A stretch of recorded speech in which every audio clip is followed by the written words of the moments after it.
Hello friends, you are welcome to Apexi learning. Apexi learning में आप सभी का स्वागत है। आज का हमारा टॉपिक है मौर्य उत्तरकाल या गुप्त उत्तरकाल। यह 185 ईस्वी पूर्व से 319 ईस्वी तक था। फर्स्ट क्वेश्चन है, अंतिम मौर्य सम्राट बृहद्रथ की हत्या कर किसने शुंग वंश की स्थापना 185 ईस्वी पूर्व में की? पुष्यमित्र। पुष्यमित्र शुंग मौर्य सम्राट बृहद्रथ की राजकीय सेना में किस पद पर आसीन था? सेनापति। कण्व या काण्व वंश का संस्थापक कौन था? वसुदेव। सातवाहन आंध्र सातवाहन वंश का संस्थापक कौन था? सिमुक। सातवाहनों ने पहले स्थानीय अधिकारियों के रूप में क्या किया था? मौर्यों के अधीन। निम्नलिखित में से वह महानतम कुषाण नेता कौन था जो बौद्ध बन गया था? कनिष्क। कुषाण काल के दौरान मूर्तिकला की गांधार शैली निम्नलिखित में से किसका मिश्रण है? भारत ग्रीक शैली का।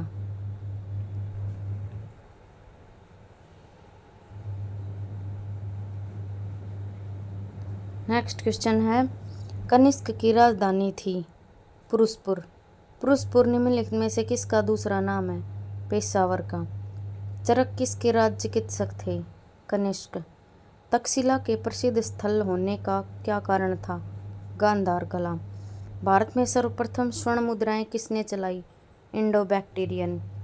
किस संग्रहालय में कुषाणकालीन मूर्तियों का संग्रह अधिक मात्रा में है? मथुरा संग्रहालय। निम्नलिखित में से किसने सोने के सर्वाधिक शुद्ध सिक्के जारी किए? कुषाण।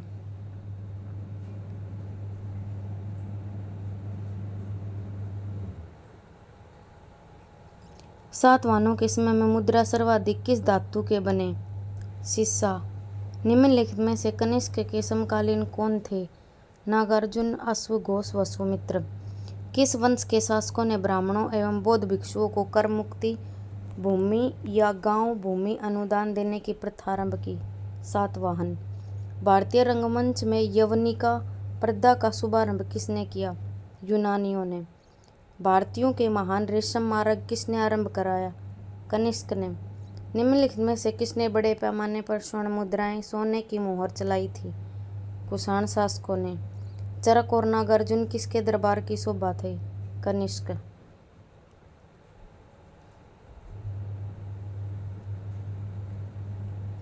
शक संवत का प्रारंभ किस सम्राट के शासनकाल में 78 ईस्वी से हुआ था? कनिष्क ने।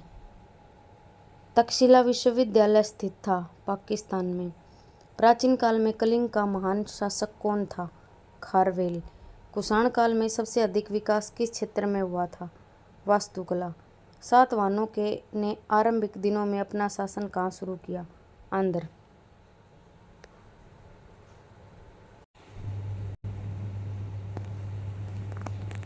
नेक्स्ट क्वेश्चन है, सातवाहन राज्य की राजधानी कहाँ थी?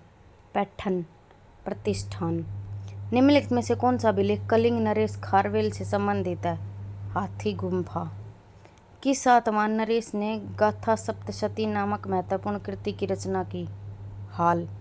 सातवाहन शासकों की राजकीय भाषा थी प्राकृत। निम्नलिखित राजवंशों पर विचार कीजिए। आंसर रहेगा डी। फर्स्ट आएगा शुंग, फिर सातवाहन, फिर गुप्त, फिर चोल।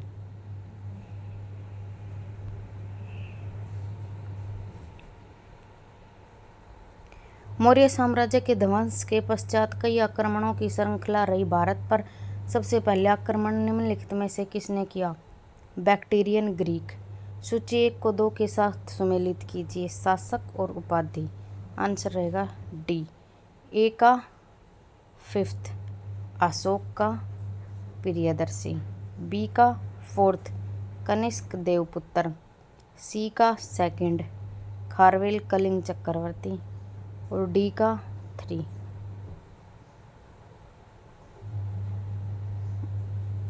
महेंद्रादित्य। विक्रम संवत कब से प्रारंभ हुआ? 58 ईस्वी पूर्व।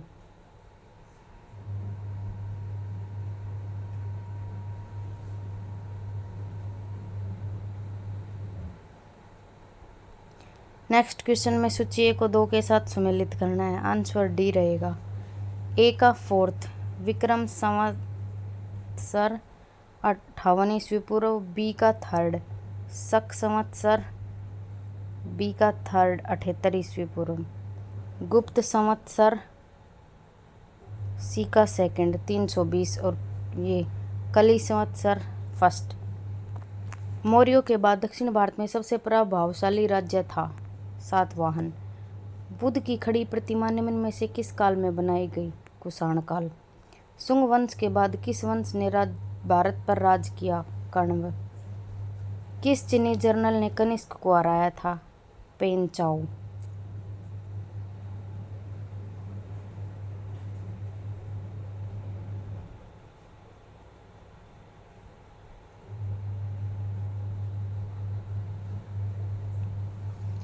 उत्तरी भारत तथा उत्तरी पश्चिमी भारत में सर्वाधिक संख्या में तांबे के सिक्कों को जारी किया था कुषाणों ने।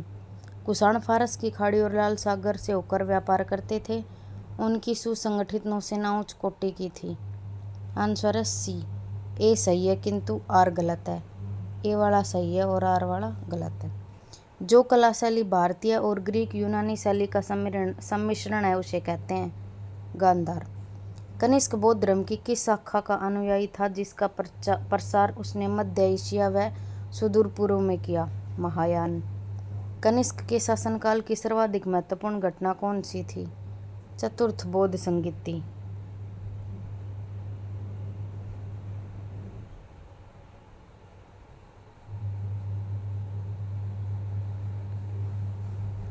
प्राचीन भारत का महान व्याकरण पतंजलि किसका समकालीन था? पुष्यमित्र शुंग। सर्वप्रथम भारत में विशुद्ध संस्कृत भाषा में लंबा अभिलेख किस राजा द्वारा जारी किया गया? शक राजा रुद्रदमन द्वारा। किस राजा के शासनकाल में ईसाई धर्म प्रचारक सेंट थॉमस भारत आया? गोंदोफिरंस। किस कुषाण शासक ने सर्वप्रथम स्वर्ण मुद्राएं जारी की? कैडफिसिस द्वितीय ने।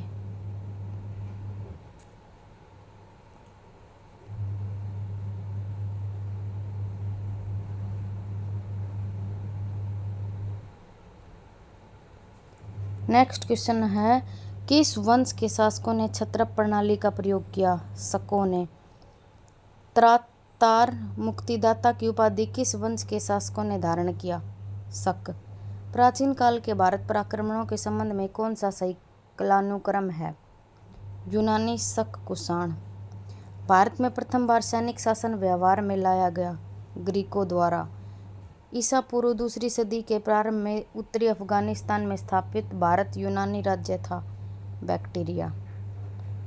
चार धातुओं सोना, चांदी, तांबा एवं सीसा से बनने वाले सिक्कों को क्या कहा जाता था? कारशापण। सर्वप्रथम रोम के साथ किन लोगों का व्यापार प्रारंभ हुआ? तमिलों एवं चेरों का।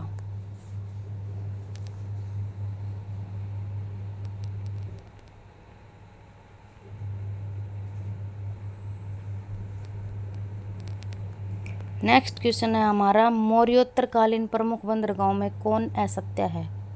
कोचीन। निम्न में से किस स्थान को पेरिप्लस ऑफ द इरीथ्रियन सी के पोडू के नाम से संबोधित किया गया है? अरिकामेडू।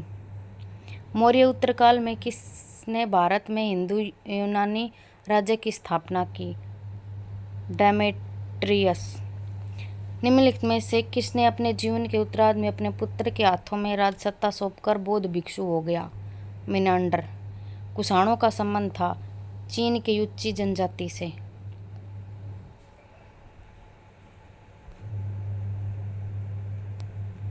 निम्नलिखित में से कौन कनिष्क के बौद्ध होने के लिए उत्तरदायी था? अश्वघोष। सूची 1 को 2 के साथ सम्मिलित कीजिए। आंसर फर्स्ट, ए का थर्ड, सेकंड का सेकंड,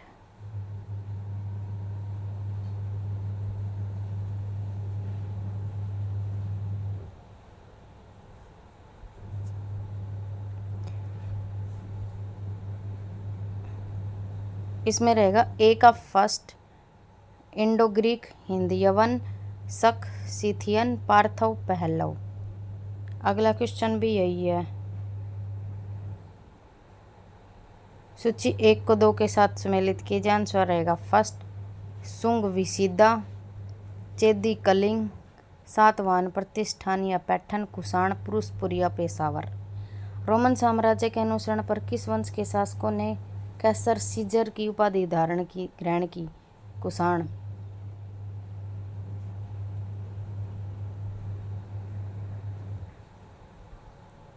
निम्नलिखित में से किसका निर्माण शुंग काल में हुआ? उपरोक्त सभी। भरहूत का स्तूप, सांची स्तूप की वेदिका और तोरण द्वार, और ये भाजा स्तूप। सातवाहन नरेश हाल के समकालीन गुणाढ्य के किस प्राकृत ग्रंथ की रचना की? वृहत कथा। निम्नलिखित कथनों पर विचार कीजिए। केवल 3। बोध गया में शशांक बोधि वृक्ष को काट दिया था।